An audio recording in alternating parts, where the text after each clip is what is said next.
Hello, everybody. Welcome to the Love Hour podcast. I'm your host, MrsKevOnStage, and I'm joined by my husband and co-host, the Kev on Stage. Hey.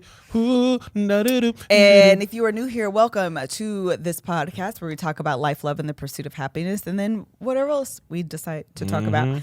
And, we're not marriage experts or anything like that, but we do share a lot of our life and real life stories. And I got a tagline for us. Say it. We're not marriage experts, but we know a thing or two. We're not marriage experts, but we know a thing or two based on experience. Correct. So listen, what I thought about today and what we're going to do is review the movie Malcolm and Marie. It's a new movie out on Netflix. I don't think it's only been out, a week? About a week ago. A week? Oh, it came out this weekend. Yeah, right. Okay, so yeah, literally this past weekend. Today's Tuesday the 9th, 8th, 7th, 9th. And so it came out over this past weekend. And I'm going to tell you now, if you haven't seen the movie and you would like to and you don't want spoilers, cut this off. Cut it off, Patreon. Get out of here. This is your warning. This is your warning. Did you put in the Patreon that spoilers? No, we're telling them now. Oh, shoot. I meant to tell y'all to watch it last night, but I didn't know if we was going I didn't know. We were going back and forth. We were going back and forth, and then it's Pacific Standard Time, so it was like 10 a.m. or p.m.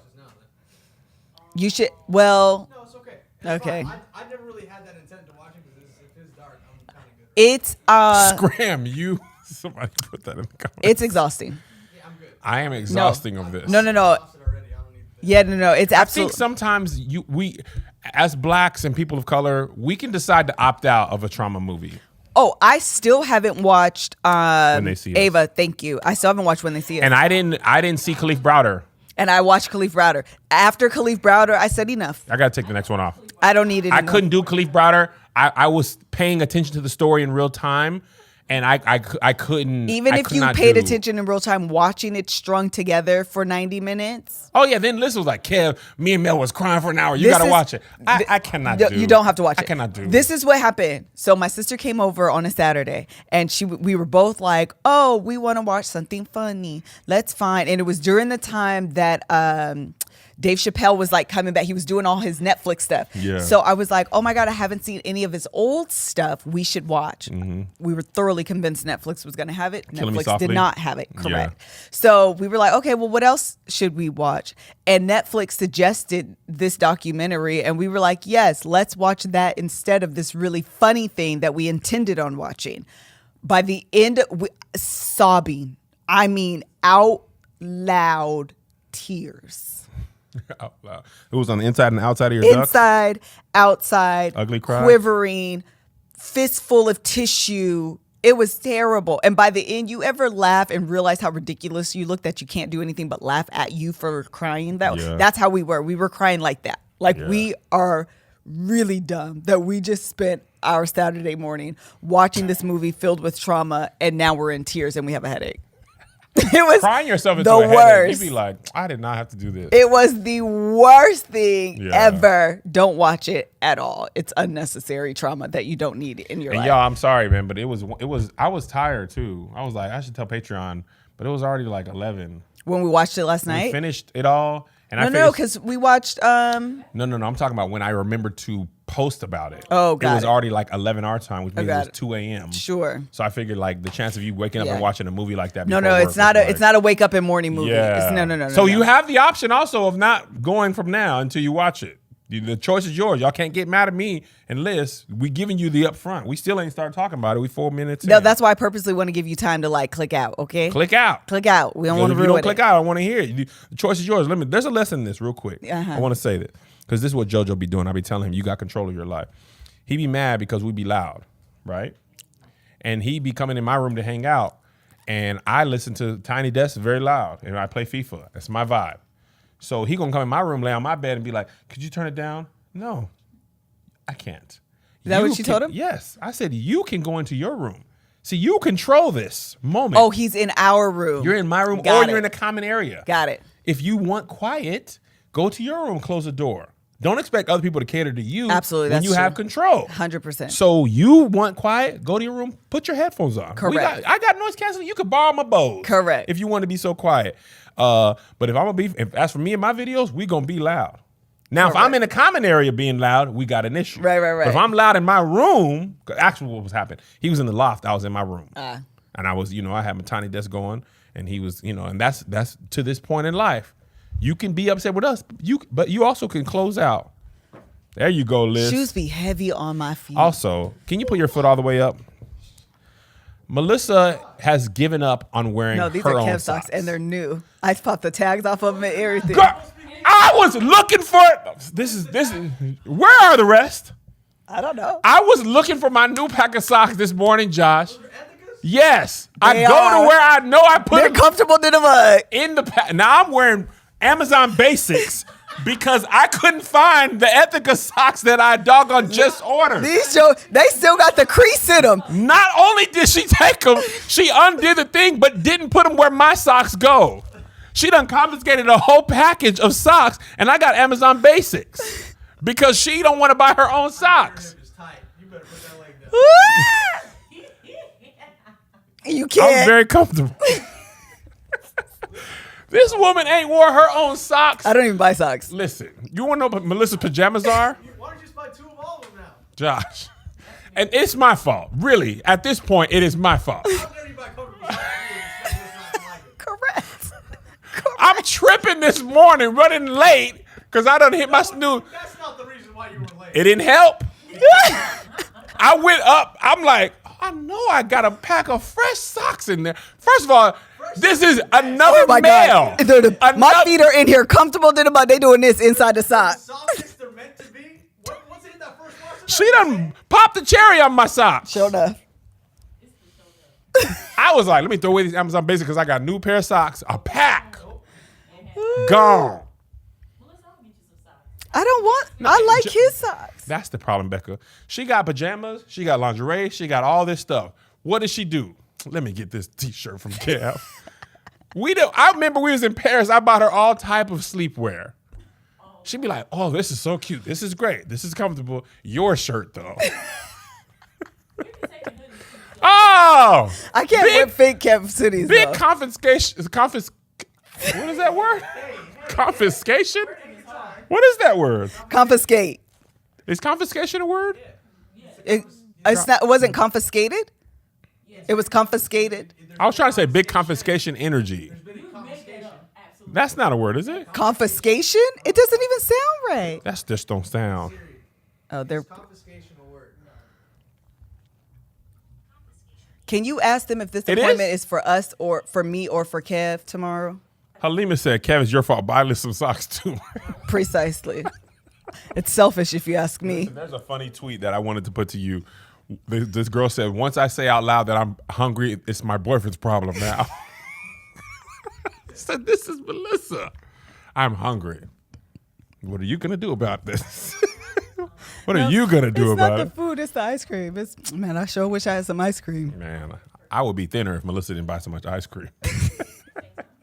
Okay, so listen, while we're here, we're going to take a really quick break and I'm going to tell you about Flex, which I'm so excited about. I've been wanting to partner with Flex for like very long time. Why? Because if you are in my book club, if you know anything about me, to be honest, then you know that I am on the winning team and the winning team is Menstrual cups. Menstrual cups. They're fantastic. They're phenomenal. They are literally what you should be doing with your life. And that's on period. Period. That's oh, on period. That's on period. Yes. It actually works the best right know, there. thank you. Nice, Liz. Thank you.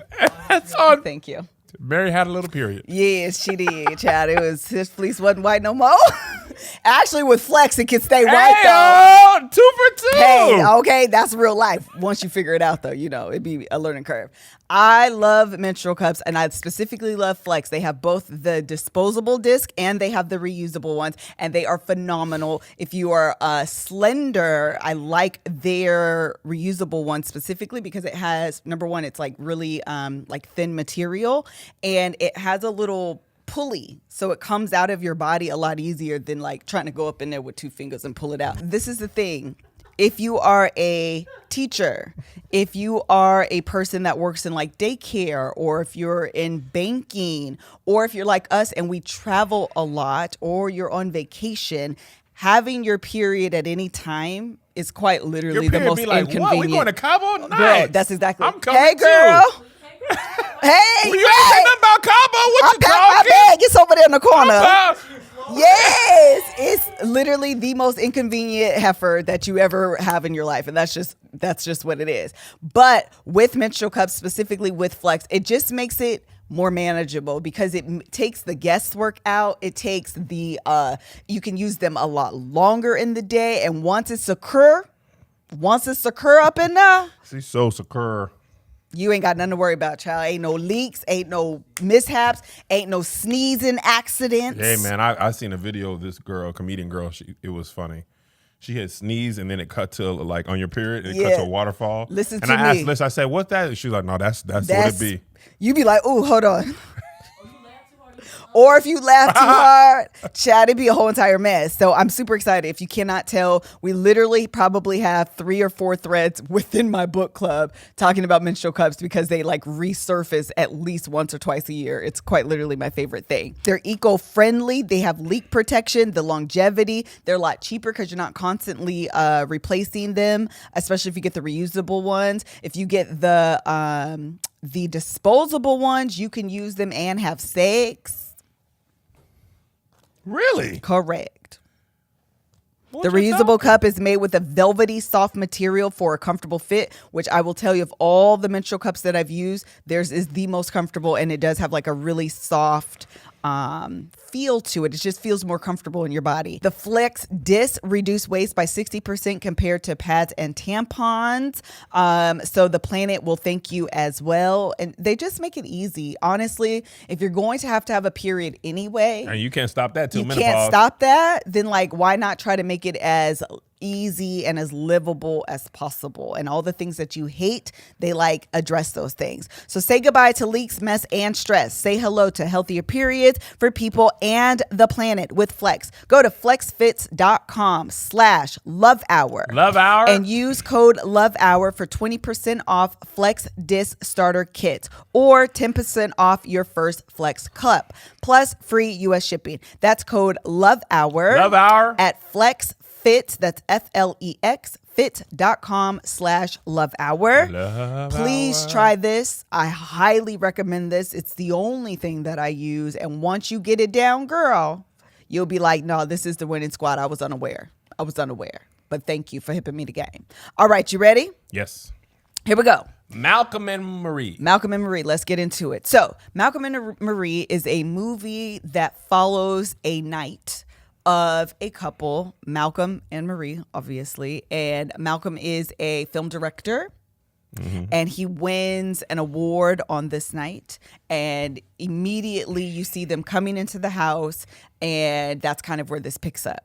And it is immediately apparent that Marie, played by Zendaya, moniker, no last name, is irritated. Like, this woman clearly has an attitude, but she's trying to work through it. So she's making her man some macaroni and cheese because, you know, at award shows, what do I know? I've never gone, but I can assume that at award shows that the food is trash and they just be like little hors d'oeuvres or whatever. And so she's like literally making him like some Kraft macaroni and cheese, asking if he wants salted or unsalted butter, which I just found to be hysterical. And he's like going off about the night. He's kind of excited and talking about it, but he can tell. And apparently they've had like an earlier conversation where he kind of noticed that she was feeling away, and she's like, I'm fine. I said I'm fine, but you keep asking me, and now I'm not about to be fine, but I told you that I'm fine. And also she said, let's not talk about this tonight. She did. Let's go to bed. Correct. And mistake number one. He kept poking the bell. And listen, in marriage, there's been times Melissa been like, hey, let's not talk about this tonight. That ain't what you want. Yes.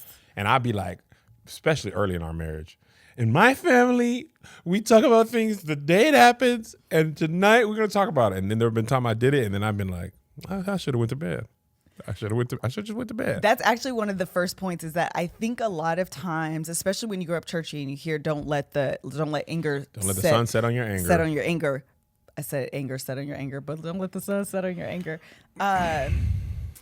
I think we always feel like we have to resolve issues. And even as at a younger age, like before I really started reading books, whatever, I recognize even then that sometimes the best thing that you can do is take a break from a conversation. Take a break. Because I think what happens is, and what happened with Malcolm and Marie is that you're flooded. And that's like a literal emotion that happens. Those fight or flight senses that come over your body happen in an argument. Yes. And so your body is like, okay, so now I have all of this emotion, I have all of this adrenaline going, and now I'm on attack mode. And that's what happens. And then this dialogue becomes extremely unhealthy. And listen, I want to be clear, because we're gonna get into this.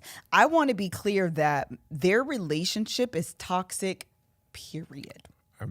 Point blank. There is no two ways Period. to cut With this. the line up, which is what? Exclamation point. Yes. Like there is no two ways about it. This relationship is toxic and abusive. Shouts to Britney Spears. He is his name is Malcolm, played by John David Washington. That boy John David, that Denzel boy. He was very verbally abusive, Oh, and that is man. unacceptable behavior. I want to make sure that's clear, and I say that unacceptable behavior, period. And he was gaslighter. And he was gaslighting. Like all of the traits was just unacceptable. That's period. But I think we all, and I said this in the thing that like some of this was like relatable. And what I mean by relatable is not the toxicity of it. And I would hope that if you're in a toxic relationship that you find a way, the courage, whatever, to get out of it. And that's not to minimize how difficult that still can be. Yeah. Okay. Yeah. But I think there really is something relatable to like the nuts and bolts of a situation, not the like everything that's layered on top of it, Right. the abuse and the toxicity and that, but the idea of having an argument with your spouse, saying things maybe that are below the belt, arguing for a little bit longer than you probably should have, when you should have ended it and just went to bed, allowed your emotions to downgrade and decompress so you can come back the next day not flooded and allow things to come out in a more mature, healthy way. Yes. But the fact that they kept going all night, like I think I can remember my parents arguing like that when I was younger. Really? Yes. Do you think that had an effect on how Absolutely. you view your Oh, I'm relationship? sure it did. I mean, I don't know what that is, but I'm sure that it did. What are your thoughts? I'm just wondering, like, if you grow up with your parents arguing like that, do you be like, I guess you only have either two options. I'm never going to do that, or I'm going to do this because this is what I know. Yeah. And we often repeat what we've seen because Yeah, we that literally don't know a different way. It's been modeled before you. Right. Or modeled for you. Right. Like, well, this is how we are. This is my mom. And I don't even think it's always conscious. Yeah. You know what I'm saying? It's just what you saw. Luckily for me, I saw my dad super chill. But before that, my sister's dad was verbally abusive. And I only have one memory of that. And he could have been physically abusive. I never asked my mom. But I remember one time he smashed an egg sandwich. I told you that before. And I just used to think, what if that was what I saw all the time? Yelling, screaming, plates smashing, instead of a one memory. Right. And then the rest of, Willie Right. D, I might call my dad Willie D. O'Kell. No one says that. Dado. Dado is more commonly, but Willie D. O'Kell is what I say. That calm, loving behavior modeled out for 20 years. You know what I'm saying? I think I'd be a different person 100%. if that dude was my dad and all I knew was yelling in anger. Absolutely. You know what I'm saying? The other thing that I found that was interesting is that a lot of people were like, I never argue like that, having those kind of, revelations. And I think that's true. I think for some people, you may never have 15 arguments in one night. You know what I mean? Right, but you might have pieces. No, not just that. I was telling Joshua and Rebecca this. Bex? They had that, but I think what's more common is that people have one argument over 15 years. Oh. And that's when I was looking at this, again, maybe I'm looking at things just a little bit differently, because when you read stuff and be listening to podcasts, you kind of like dissect and stuff more than you want to. But I was like, even if you and I have never stayed up arguing like that ever. But have we had one argument that's been consistent over the course of our relationship? Yes. Absolutely. Yes. And I felt And like some of what they've said and some of what was demonstrated in the movie was the idea of those emotions over a course of time. But for a movie's sake, it's condensed to one night. Yeah. I think that's a fantastic point. Because when you think about it, and we were talking about this after we watched it, and I found this to be so fascinating, that her argument started and ended with the same point. Listen, you and Bex said that, and it wasn't like a metaphorical, this is what she was saying. Literally. You didn't thank me. Yes. Around the mulberry bush of their entire relationship, he was talking about everything but the main thing. Correct. Is it this? Maybe it's this. She said what it was. He said, no, this is what you feel. No, you're jealous. No, this, and your drugs. And at the very end, she said it came right back to it. You didn't thank me. I found that to be so powerful because I think what happens is, had the gratitude been shown in the beginning, everything that in between portion of their arguments is smaller. Yes. It doesn't mean as much because I feel appreciated. I feel valued. I feel thanked. I feel seen. I feel all of those things. So everything else, you can get the benefit of the doubt. I can sweep up under the rug. Yeah. I can minimize it because he understands my importance and my value in the scheme of these things. Chad, when that's not happening, everything else is heightened because at the root, you don't feel valued, seen, appreciated, thanked, whatever, that gratitude. Listen, in sports, they always say winning cures all. Yes. If you feel this and that and blah, My shirt's falling down. You feel all that.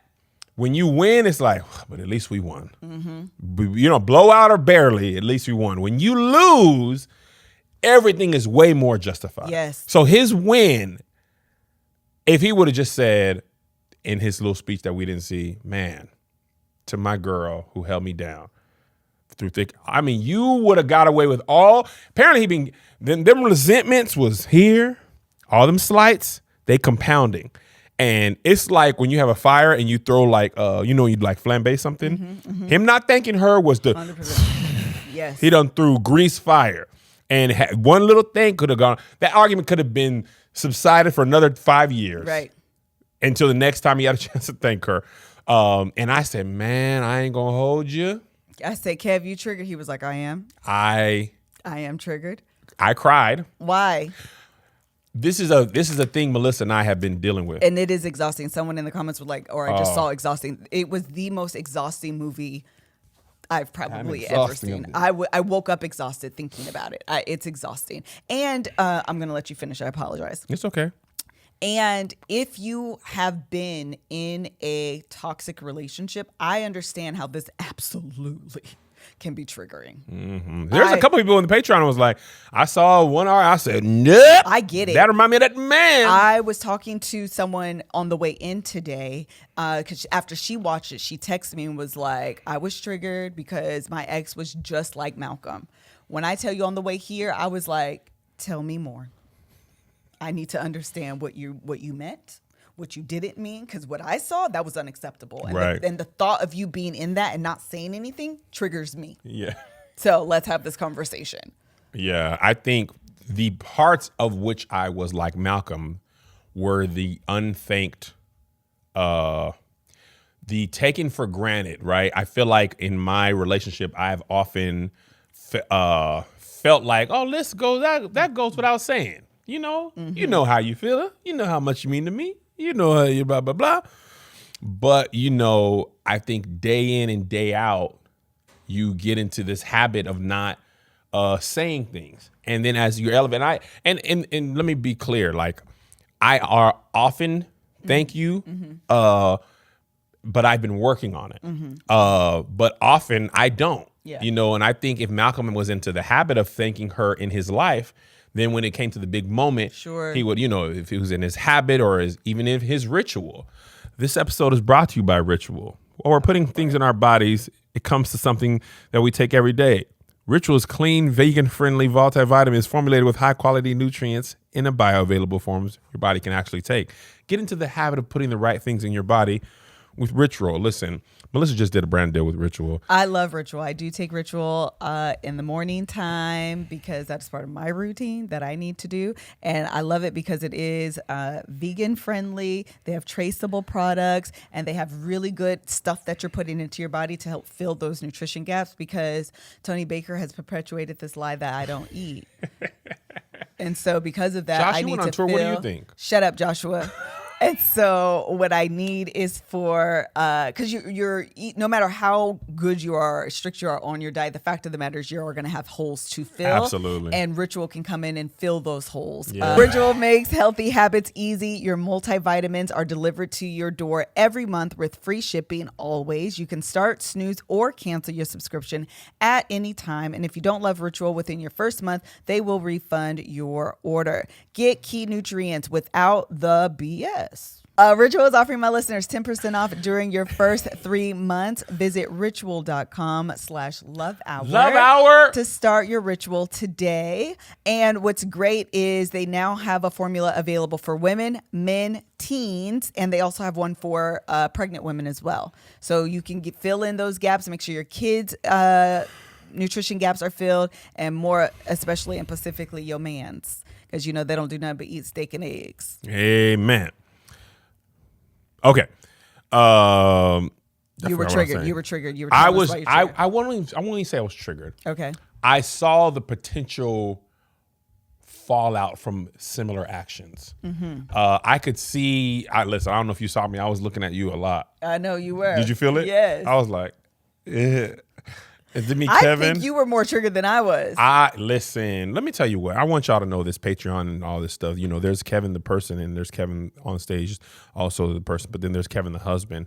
And I don't want y'all to think that I'm perfect in any way. And I don't even mean that like, everybody not perfect. Like, one of my biggest things, because she said this too, you work, there's a way you treat me and there's a way you treat everybody else around, usually with softer gloves. And a lot of times, because especially at All Def, most of those people were under me, like, they reported to me. I had to treat them with care. And I'm like, dang, there's times that I haven't even treated you with that much care. I don't believe to say I'm as narcissistic as Malcolm, but he was bad. Yeah, I think I can have taken you for granted. I acknowledge what you brought to my life. I'm fully aware that I would not be where I am without many of your sacrifices. Mostly you allowing me to chase my dreams and working a stable job, but even like conversationally wise and business wise, your wisdom and stuff. So, but a lot of times that stuff was unsaid and, or said on camera, but not in person. You know what I mean? Like, which I often, it's so funny that you said that, for Zendaya or her character, I think it was twofold, where it was missing out on those private moments of thanks, but also on the opportunity for the biggest platform of your life where you're getting this award, or someone said it was a movie premiere. I don't remember which one. I thought it was an award. Okay, the premiere. You have this opportunity on this huge stage to publicly thank me, and that wasn't happening. And it's so funny because because words of affirmation is not my love language. Public acknowledgement in that way isn't important. However, I understand the importance on that platform, what she was saying. yeah. And it's only compounded by the lack of in real life. And I think a lot of times for not just us, I mean, like literally for a lot of people, you may see something publicly and assume it's that way in private. But if it's only done in public, it can feel disingenuous to the person who on the receiving end, where I feel like you don't even give me that in private. So are you doing this for the pat on the back publicly, or are you doing this actually for me? Yeah. That's why I was like, oh no, oh no, oh no, oh no, no, no. So I think for that, one thing my therapist always says is question your motives. Yes. And there's the also, man, a lot of times there's a certain amount of self-awareness that I think people don't have, and I'm people too. I don't even like. For instance, I'll give you a quick example. often when you come into this office, you look beautiful because you are done up, blah, blah, blah. So, and often we're already rolling in live. So I'm like, oh, girl, you look good, blah, blah, blah. I'll give you a kiss, whatever. But at home, you're not often getting up dressed in what? No, I'm agreeing with you. That is true. Yeah. So, I mean, No. I was like, you don't be doing your makeup? No, not at all. Right. So, but that doesn't mean you're not beautiful. Right. And I don't think even by happenstance, right. you can fall into, oh, you always say that on camera, not thinking I need to remind her that I think she's beautiful on Wednesday morning when she's just going to get a facial or going to get her hair done. Like that, I'm about to go to the hair stylist, love. Are you loving me on my way in when I got to get my hair done cap? Where's your love like on that day? Correct. When you just smoothed it down and you put a hat on, like when people are don't see me now. In Mission Impossible, when they're hiding in the crowd, they got to put a baseball cap on. That's black women going to the hairstylist. Do you find my beauty there still? And I feel like I definitely was like, man, I can see. And this is why film and music, they're so valuable. In comedy, like art is so valuable because sometimes you can see your life reflected back to you on screen. And, there's this whole, to add more to you, there's this perception that, oh, Kev, he loves his wife. He takes care of his kids. He's so loved, blah, blah, blah. And those things are true. Those things are true. But the other part of it isn't noticed as much. And the flaws are not as visible as the goodness. What's the opposite of flaws? I don't know. The great. Flawless. Whatever. Let's just say that a lot of times there is work that doesn't even come to the love hour, right? Even in this moment. That was a good way. Melissa will, even when it can be to her, oh, now dang, look what Liz goes through. She'll protect me even in that moment, right? And I think you just are looking for that same thing, It's like one time we this is years ago. Actually, it is years ago because 2020 was a year. It's like, Kev, you make jokes, but don't go hard on me now. Right. Like Farron has this thing that I love. We be joking onto here, and she'd be like, "Don't do my babe." Yes. Right. And there's a sense of like, bruh, like there's got to be like a group or not like a united front type of thing. So I think there was a lot in that film that I was like, luckily I had, shoot. You all right? Let's threw that shoulder out. Yeah, I did. I threw that last night too. We was watching that movie. A lot of, if I take a weird movement, because my rotator cuff is gone. Yeah, I know. So it didn't seem like a rude. Well, I did it last night, but I didn't want to say nothing about it. And you gonna anyway. So anyway, I'll just say this. Even when you're already working on something, when you see that, that's how that could have looked. Ooh, that's okay. That's bad. And for me, two things can be true. I can be one of the most amazing husbands and fathers ever. Yes. But I can also be a work in progress. Here's where I found hope in this movie for myself. Okay. When she looked at Malcolm and she said, I look at you and I know this is the best you are ever going to be. That's where I was like, okay, now I know I might be a lot of things. That was actually sad. That was tough. That was tough. Because if you're not willing to work on yourself, that person has got to decide at your best and worst, which is what she was saying. I'm deciding if I'm going to continue to be with you. Yes. Because I know you are not. And I know that we've had a lot of friends who like, this is as far as he gonna go. It's usually the men. I'm not to be stereotypical. It's just, this is just trash women out there. Experience. But I'm talking black about women though, because we're not. We don't come in trash. No. But there's a lot of men who refuse to do any more work. Yeah. And if for all my flaws, which there are many, I am committed to being better. 100%. I don't accept bad. Absolutely. I don't accept wrong. It might take me some time, but I'm always committed to being better for my wife. And it's been my turn for a while, for the last couple of years, to atone for a lot of stuff. But I'm always committed to the work as a husband and the self-work, which I'm realizing more and more because of therapy. The self-work that that it is required of each individual. I'm always committed to that. I'm always committed to learning and growing and being better. So Melissa can always say he may be a lot of things, but that man gonna work. Oh, that's to be 100% better. true. 100% true. I appreciate that. And I think one of the things that I found to be really interesting about the film itself is someone said, is it considered a love story? And I'm not going to lie, I found myself questioning this as a love story as well. I thought it was an accurate depiction of relationships and life. And I want to be clear again, I'm not saying so much like the toxicity of it and the unhealthy way in which they express themselves on both ends. Because that's not to say Zendaya did everything perfect either. And while we're talking about you and I, that's not to say I do everything perfect either. Everybody, let's be clear about that, okay? But at the root of what they're saying, I think those are the things that resonated with me, in that we don't all have the right words to say what we're feeling.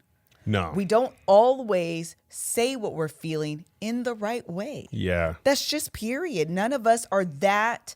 And even if you go to the schooling and you read the books and you listen into the podcast, it doesn't always come out right. You don't always hit the mark. I agree. And to add to that, especially in my life, a lot of times, even I'm not talking about argument. I'm just talking about regular conversation. You're not aware of the way your partner received something 100%. that might not have been your intention. Mean. No. I'm not. This is aside separate from from Malcolm that. and Marie.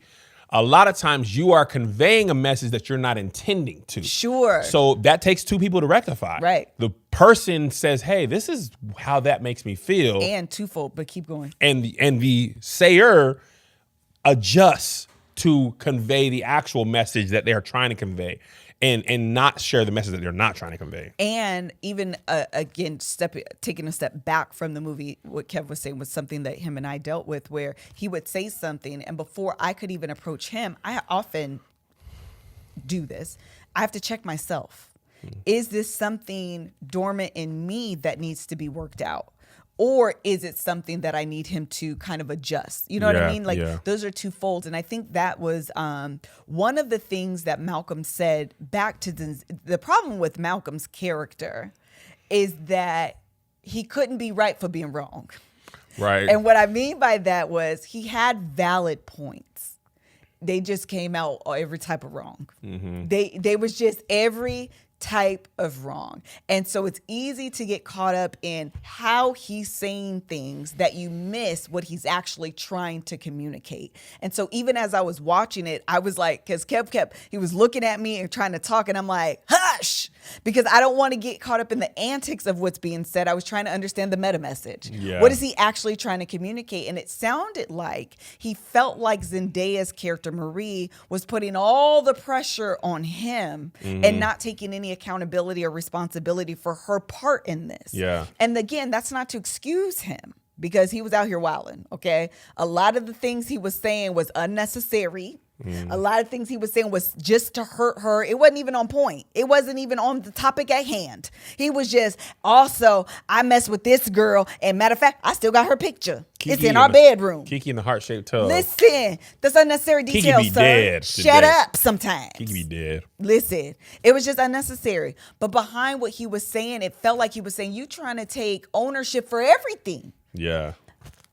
It's not all you. That's not to say I shouldn't have thanked you. Okay, let's all be clear. But it wasn't all you either. Yeah. But he didn't even know how to articulate that. So it just came across. He was condescending. He was berating her. He was purposely spiteful. trying to like crush her spirit. So any credit she could take, he was snatching that too. Yeah.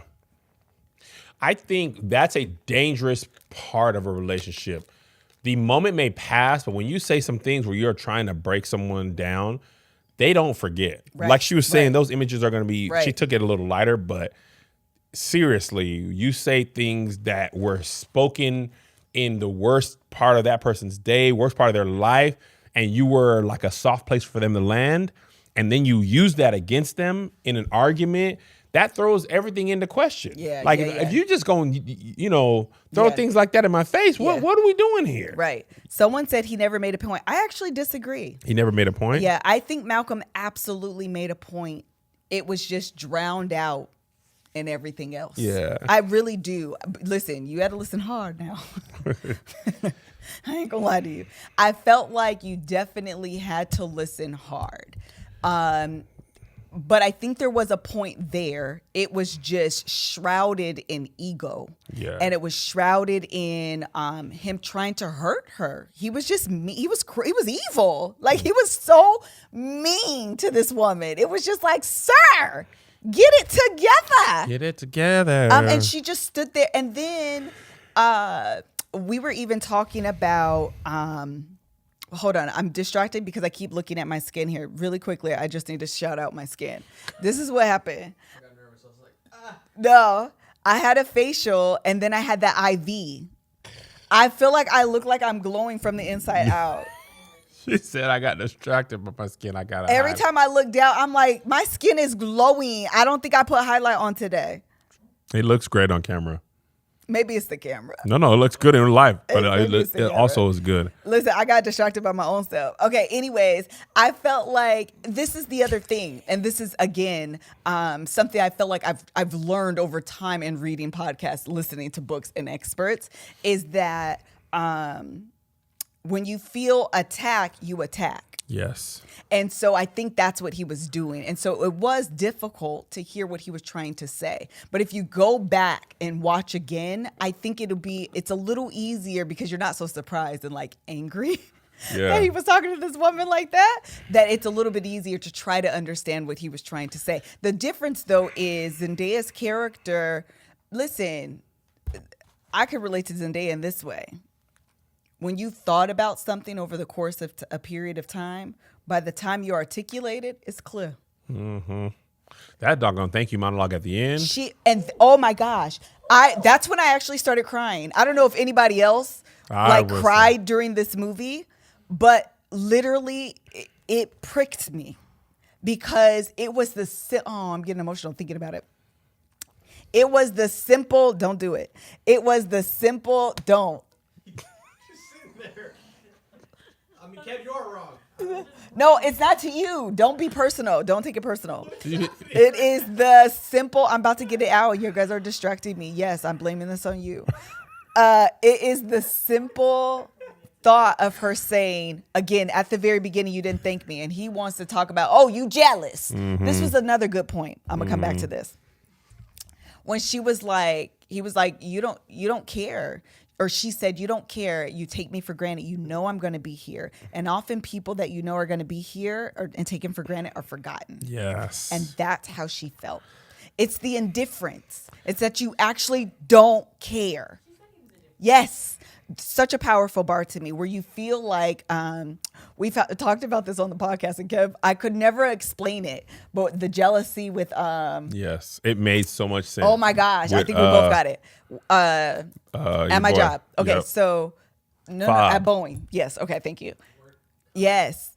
So not work husband. No. Fob boy. So we had this story Foreign object or debris. Foreign object debris. We had this story when I worked at the bank, and the situation went down, and Kev was like ready to beat this man up. Him and his brother, look, Jason too. They was ready, like, I'll be at your job in 5. Like, I will beat this man up. And I was like, first of all, y'all are doing too much. Like, I'm just trying to vent. Like, chill out.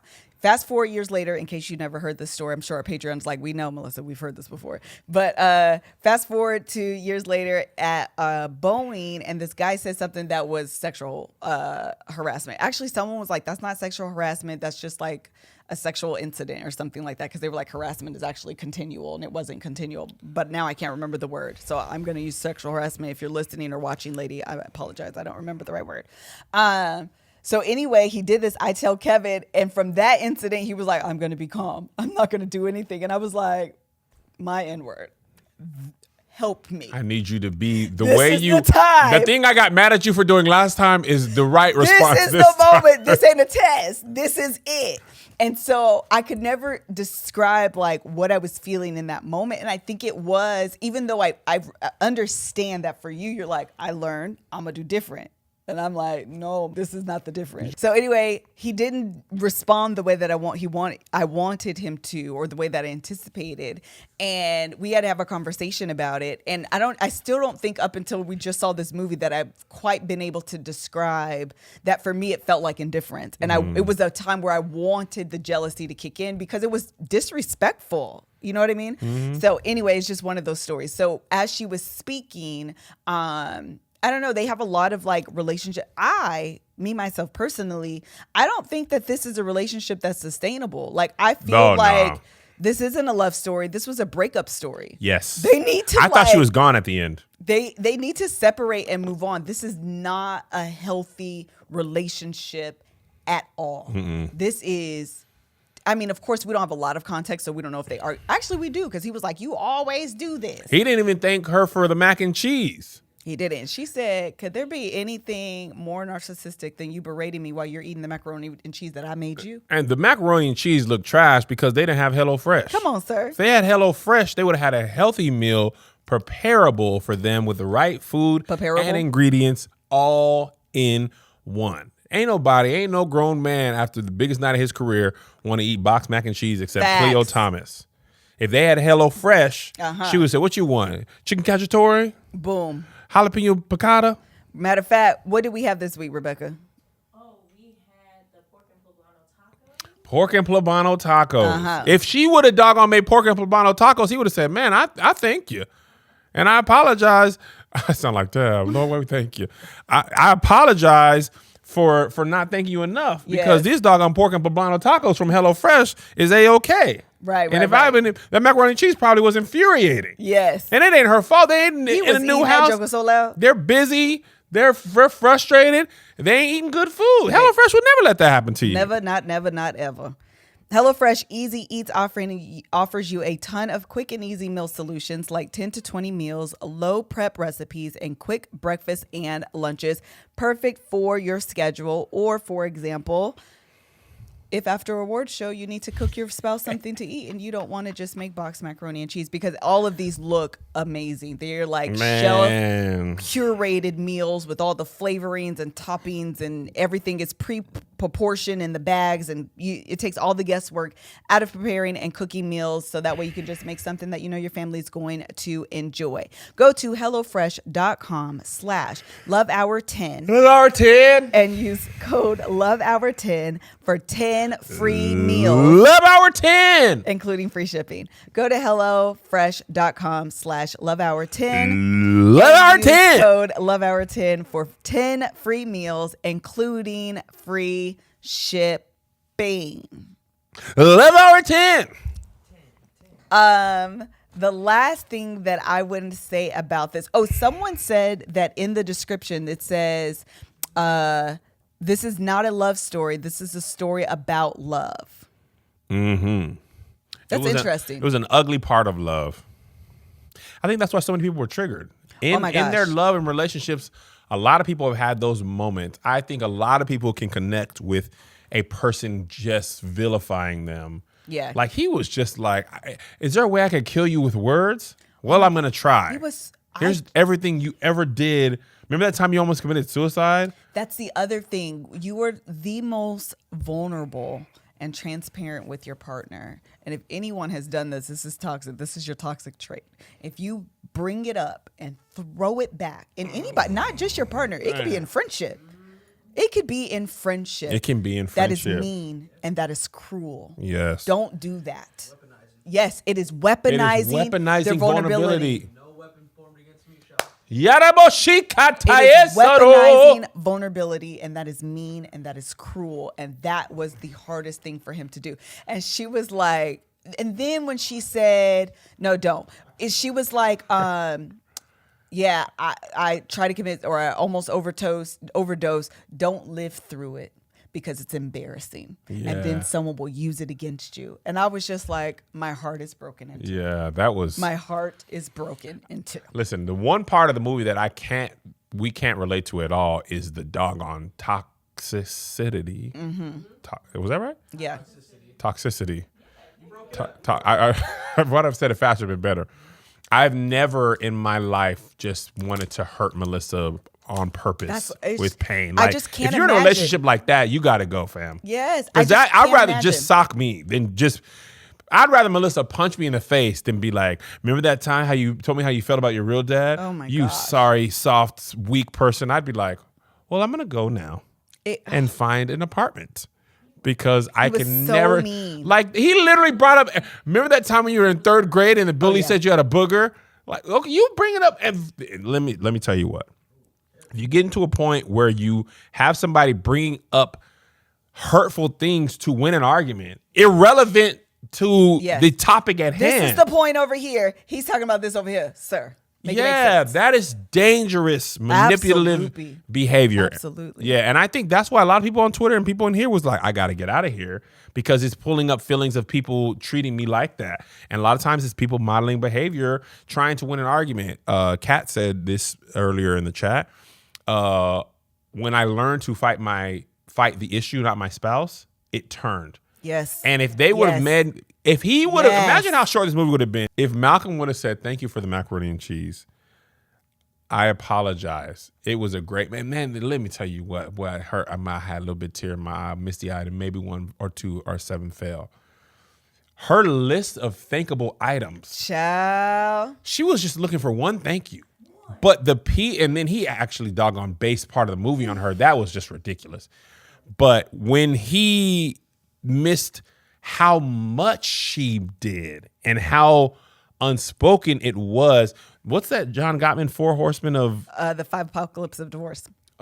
resentment is one. Absolutely. She had contempt. She had resentment and contempt towards him long before that movie movie premiere. 100%. And had he thanked her, it would have went to bed a little bit. Still would have been there, but you listen, there's some people in relationships that are resenting their partners. 100%. You know what I'm saying? So again, dangerous behavior, and verbal abuse is more difficult and much harder to navigate than physical. Physical is also bad, but verbal is probably much more common. Well, the thing about, they're both bad, but verbal is very common. But the other thing is that verbal abuse you carry, that'll ring in your head. Mm-hmm. You know, that'll ring in your head. In the next relationship, it'll alter the way you interact with people, the way that you see yourself. That stuff is hard. And it's part of the reason, this is just kind of an aside, but part of the reason I struggle specifically with this season of Married at First Sight, because I'm like, Paige is going to have a lasting impact as a result of being on this season of Married at First Sight.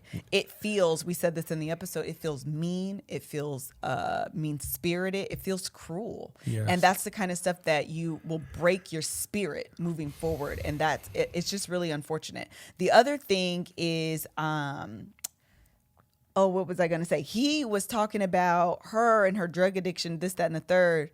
She smoked, but he was drunk. He was drinking. He probably had like 4. And he switched from light to dark. Yeah, he was out Halfway here through. You wilding. can't go from vodka to hen. Yeah, and the other thing I didn't like. A drunk mind speaking sober man's thoughts. Yeah, we got to stop with that. Why? Because it's an excuse to be mean. We have to be careful that in our honesty, we don't forget tact. No, I'm saying a drunk mind speaking sober man's thoughts. Like, you felt that way soberly. Oh, sure. Yeah. But I just feel like, because I was saying it was honest. And what I mean by that's honest, what I Chris meant is, an honest portrayal Oh, of yeah. relationships. But just because you're honest doesn't mean that I can just say whatever I want, however I want to you. That's not honest. That's mean. That's mean. And that's was unacceptable. vile. Yeah, that's unacceptable. I want to snap you like a twig. Oh, yeah. I'm going to destroy you. Oh, Absolutely. that was one of the funniest things. Absolutely. Yes. 2 things. Thank you, Bex. You brought up 2 good points. His ego was hurt, Absolutely. so he wanted to hurt as well. And what he wanted was her to be a supportive friend on his biggest day. Mm-hmm. And that's like when I went upstairs to say my sketch idea, and you were like, I want you to be better. And Yeah. I want you to be blindly supportive in this moment. Right. You can tell me be better later. And because she didn't respond in the way he wanted, he took it remember at the beginning, his whole thing was, this is my biggest day. You doing this on my biggest day. You doing this on my biggest day. Actually, he doing it because she said go to bed. She really did. He done walked into that. But anyway. She was trying to be and handle this healthy. he wouldn't allow her. And so she was struggling and kind of like went into it with him, like met him there. So we're just going limbo today, I guess. But the other thing is that I guess it goes without saying, but he was manipulative as well. Yeah. It was like everything, after everything, it's like, I really love you, girl. I love you, girl. You can't berate me and then button that up with I love you. Yeah. That don't match, sir. And if this is what love feels like, if this isn't love, I don't want it. I don't want it. I don't want it. Also, somebody just said something that was a good point, and I forgot. No, there was no physical violence, but I mean, he was Yes, evil. this is an argument throughout the entire show. In the bathtub, that was. Oh yeah, that when was before he, everybody was triggered. yeah, She was like, he was. There's a scene where she's in the bathtub, and I felt like she was like ready to be done with it. She took a bath, washed the day off. That's sometimes what I do. Let me wash this day off, wash this energy off. And he came in there and was just like, let me remind you of all my ex-lovers, what I did to them, how they showed up in the movie. It was just mean. And he didn't even have to go that hard. He No. could have just been like, this part character was this person. This was this person. This wasn't all you. Yes. But instead, he said that, and also I had sex with this girl, and I still think about it. Hold on, now what? That ain't even in the movie. The person that I talked to on the way here that told me that one of her exes reminds her of him said that he did that to her. Really? I was on the way here almost in tears. I was Dang. like, why? That's stabbing. Why did you not tell me That's what they said. beforehand? She thought he was going to stab him for real. When she was doing the scene, the only thing with that scene, I'm happy it ended up the way that it did. But in the midst, in real time watching it, and obviously not knowing what's going to happen, I was finna be about angry. Angry at the writers because I felt like it would have minimized everything. it would have she was minimized doing. everything she said had she actually I'm just off my medication and I relapse and like now I want to kill you or kill myself. I felt like everything would have been like, well, she was crazy. And that's what he was trying to tell her anyway, is that she was crazy. So for that, I felt like it would have like proven his point. So then when she came up out of it and was like, and that's why you should have cast me, I was like, my N-word. Oh, now you're back to doing that part? Correct. The one part that he could have been right about if he weren't a terrible person, her giving up on acting without giving it her all and then saying, why didn't you cast me? And he'd be like, why didn't you do that in the audition? Yeah. Like that part I could see, like, you got to give it your all and don't blame me if you don't do that all. Yeah, but what she was saying, go ahead. Go ahead. I think what she was saying is you didn't see me like that. You didn't allow me to be like that. Yeah, I don't know. I feel like that was the only point he made. I agree. you want me to do this. I agree. And you're jealous of this girl, but why didn't you do it when the time came? It was hard because I felt like, again, that was the only point that he made was It her. was 1 for 68. I mean, listen, that's what I'm saying. That would, and you have to me, even in arguments or when I'm talking or even when I hear people talk, sometimes people give clues as to what's in their hand. Yeah. But sometimes we get caught up in everything else that they're saying that you miss it. Right. And so that was the one clue where he kind of articulated what he was saying. And again, it went off the rails because then he went to like everything else. But I say all that to say that I do think all of us, and this is a revelation I had to have, that I still have to be accountable to the actions and the choices that I make. Yes, you do. I still have to be accountable to those. And I can't blame everyone else for my position. It reminds me of the conversation that This Is Us had. Yes. Beth and Randall. Randall. And his response, similar to his, is that that's a revisionist history. Yeah. That's not actually what happened. That's not how I remember it. And it's so interesting because we're having the same experience and coming out with two different takeaways. Yes. And that's often what happens in relationships. And whatever the difference is, where there is no overlap in my interpretation of this and your is where the disagreement is. Absolutely. Anything else? I hate the way he eats macaroni and cheese. I wanted to pull my TV off the wall. I have never seen someone make so much noise. It was barbaric. I hate loud eaters, and I hate when people move their food around too much. And he was doing both. He just, I was like, I want to kill you. I want. Oh, Josh. And it was.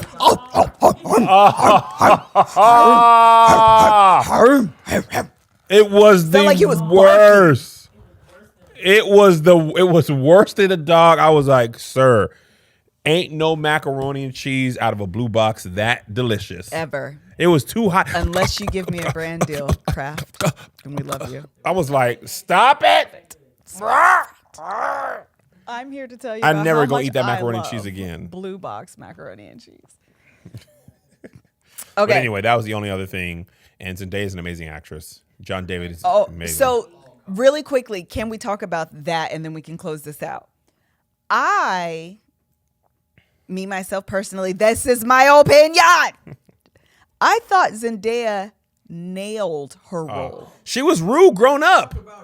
She's Rue all grown up. I thoroughly, and this film did make me a fan of John David. John David, Denzel boy. Yeah, I think I became a fan of him from this. However, I would say I felt Zendaya outacted him. I felt she embodied. First of all, let me preface this with this. Isaiah and Joe were her biggest fans on Shake It Up. Yeah. When Isaiah was doing Little Rascals rehearsals, Joe happened to be there this day. Yeah. The Shake It Up kids were in that same studio. They got to meet them. Zendaya was taller than me that She's day. She's hecka tall. She had Jordans on and I So had cute. sandals. She's just a pretty girl. But she was so nice. And Zay and them were like, oh my, it's Zendaya. Yeah, I remember. And she was by far the biggest star to them. They were like, all right, man, white kid. But Zendaya, she was so nice, so gracious. But to watch her go from Shake It Up to Euphoria, if you have not seen her in Euphoria, she is so freaking, that monologue when she wanted the drugs from her boy and he wouldn't sell it to her. Outside the Door? I said, girl. Yeah, man. The range. Oh my gosh. I mean, in acting, they teach you about making choices. Like your goal is to get the drugs. Now your obstacle is he doesn't want to give it to you. How are you going to do it? And she tried everything. I said, oh, this girl can go. Oh yeah. But this movie, phenomenal. She is funny. She's charismatic. She's crying. She embodies it. She conveys emotion. And she's great. Yeah, she did. Yeah, she can be geeky normal, but she conveys emotion without talking. Well, right. Even when that bathtub scene when it was just framed on her, and it was even the way the eyeliner was slightly smudged from being in the water and talking all night, and the way that her hair was, and even when this is kind of funny, but even when she's like gets out the tub, they're still arguing, and she's just like in a wife beater and underwear, and I'm just like, yes, this is real life. Relatable. When Liz saw her take the eyelashes off, Liz was like, now that's called acting. Because after a long night, let me get these. I gotta pee. And I want to get these lashes off. She did the shimmy down with them pantyhose. I said, ma'am, this is life. Yeah, nah. Yes. And also, smoking is bad. Smoking is not cool. Yes. However, Zendaya looked cool smoking. She did not. I thought he did. She looked like she ain't never picked up a cigarette in her life. No, she did through her nose. I didn't. I was You're wrong. Not believable. Me and Bex are right. Yeah. Him or her? When he was walking in circles and she was just smoking. Oh, it looked awkward to me. Yeah. But well, y'all agree. I'm outvoted. John David was good too. No, I agree. It's just like this is the difference, though. I felt like some of he really sound like Denzel to me. His cadence a little bit is when he gets loud. Yeah. He definitely has his daddy's when he does all that. His daddy's cadence, and even sometimes the way he kind of goes up on words. is kind of Denzel. He's kind of lighter than Denzel. He is that definitely. Makes sense. Yeah, no, he is. I agree with that. The other thing is that. Again, Rebecca and I were talking about this earlier, and I think it has more to do with the writing of it. And I get it was kind of like play-y, which I enjoyed a lot. Some people didn't like that it was like so basic and in black and white. Yeah, well, it's during the quarantine. They didn't have a lot of locations and stuff. But I felt like this wasn't a movie about. It was about dialogue. Yes. It was about dialogue and emoting emotion. Yes. But I felt like some of it was a disservice to John because the dialogue was so lengthy and thick and kind of loaded dense. That it was dense. That dialogue was dense. hot water cornbread. And so I felt like he like, couldn't. Good grief, man. he was trying to get it all out. Yeah, that he it's was kind of hard to vomiting. make it dynamic. Absolutely. And kind of hit the high points and have all of the emotion, which I'm not going to fault him for. It was just very dense dialogue. And there's some comments in Patreon. There's a whole different argument, which would be a whole different episode about a white writer saying Oh these yeah, things. yeah. Sam Levinson, what he was trying to say about Spike Lee and Barry Jenkins. Melissa and I have chosen to focus on the marriage part of that. That Right. topic worthy of discussion, but on a different Absolutely. podcast on a Yeah. different day, because it's a whole different point of view, and we couldn't talk about both. And this point of the podcast is about the love aspect of it. Yeah. But it's worthy of conversation. Love to hear your thoughts on that. That was the main point of contention on Twitter, was Sam Levinson writing. But that, again, worthy of It absolutely worthy of is. conversation. You just decided not to cover it today because this is the love hour, not the race hour. Hello. And I'm sure that there will be someone that discuss it and will do it far more justice than I ever could. Yeah. Okay. Anything else? No, I think it was a great episode. Yeah, I enjoyed it. Proof. If you haven't watched this movie and you're interested in it, I recommend it. Yeah. If you don't want to watch this movie at all, I also recommend you don't watch it. Like, it's just one of those things that it's not like you have to see No, this. I It get is it. so good. I'll probably never watch it again. No. I actually might. I was just For gonna say, actually, I cinematography and would. blocking and camera shot, that's the only reason why I would recommend watching it, Josh. I'm gonna watch it just for this. And there's a sketch I want to do with me and Melissa, and I want you to shoot it. So I want you to, I want you He's to ready watch to be it put in the game. and put a stabilizer. But I want you to watch it first. And we got to shoot it next week for Keep Your Distance, because I can't shoot this week. Okay. The other thing is that, I thought it was done really, really well. And Why can Barry Jenkins write about gay people, but I can't write for black people? That's what that dude was trying to say in that movie. Spike Lee. I know. It's just- Actually, who brings the up Barry only- Jenkins 3 times in a It movie? was a lot. Like, bro, It was leave a Barry lot. Jenkins out of it. It was a lot. That was when it was Sam Levinson talking. Yeah. The film critic part of the movie was Sam Levinson. And I felt that was the chunky dialogue Yeah, from it John was like- David that I was like, you're kind of going off on a tangent right now. Angel calls that masturbatory theater. And I mean, What does that mean? That means he's just like, I love words. I want to say words. I want to get as many words out. I'm just in film industry Correct. critic. Correct. That's kind of what I felt like. Okay, I feel like you need to make a different movie about your feelings about film criticism and all that stuff. It made sense in the story, but it was just like, enough. Yeah. So again, if you are triggered or if you have, one of a toxic relationship in your past, and this will be don't watch it. And I seriously, do not watch it. You'd It be better can off going to therapy for an hour and be like, I really ain't talked about this. Yeah. Let me be on my- Because listen, it has a lot in it. With that said, I actually may watch it one more time. I may watch it one more time, but the reason why is because I enjoyed the dialogue. Yeah. And I love understanding, just kind of the meta messages and what we often say, but that's often still not said. Yes. And so that's the kind of stuff that Yeah. really interests me. So I think that's it. Thank you guys so much. Please leave your comments down below if you have seen this movie. Let us know what you think about Malcolm and Marie and your thoughts and takeaways from the movie. Until the next episode, bye. Bye. Ha ha ha.